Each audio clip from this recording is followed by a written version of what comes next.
আমার খবর তো ভালো না বান্ধবী। তুই কিন্তু এ কথা কাউকে বলবি না। আমি বান্ধবী ফেল করছি বান্ধবী। আমি তো পরীক্ষা ভালোই দিয়েছিলাম, কি করে যে ফেল করলাম। কি বলছিস?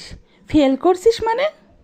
যেমন সহজ পরীক্ষা হয়েছে, ফেল করার তো কথা না। না, কোথাও ভুল হচ্ছে মনে হয়।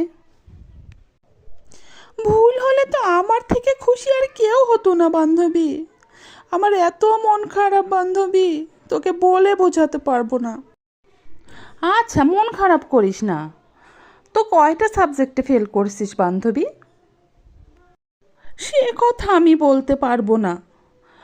ফেল করছি এতটুকুই, এর বেশি আর আমি বলতে চাই না কাউকে কিছু।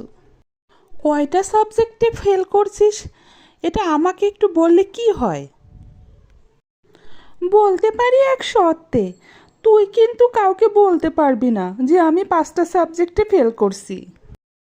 তোর কি আমাকে এমন বান্ধবী মনে হয় আমি যে তোর কথা কাউকে বলবো? এটা তুই ভাবলি কি করে? তুই 6টা সাবজেক্টের মধ্যে যে 5টা সাবজেক্টে ফেল করছিস, এটা আমি কাউকে বলবো? এই হলে আমার বান্ধবী, আমি কাউকে কখনোই বলবো না। আর তুই এটা নিয়ে একদম চিন্তা করিস না।